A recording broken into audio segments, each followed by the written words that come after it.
Abante, ma'am. Respect mo na lang kay Ano Abante. masahe nyo kay Abante? Ay, ano po? Mensahe kay Abante. Abante. Abante, ma'am. Ano? Siguro, hindi ako, ay sabi niya sa akin, ina ko. Ano problema niya sa nanay ko? Oo, tama. Ano problema niya sa nanay ko? Ang problema ko kay Abante is his performance. His performance as a congressman.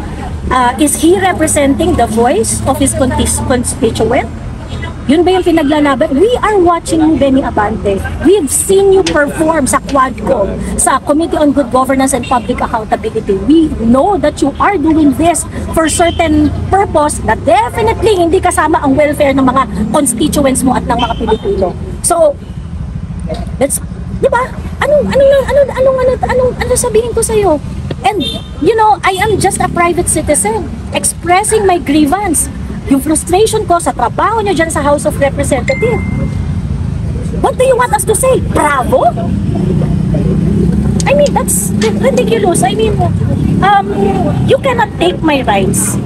Yun lang yung meron tayo eh. Tayo mga content creator, tayo mga vloggers, yun lang yung meron tayo eh. Boses. And you want to intimidate us, you want to silence us. Why? Gawain ng abusadong tao yan. Gawain ng abusadong taong nasa kapangyarihan. You're not gonna be there forever, Benny Abante. And that is a one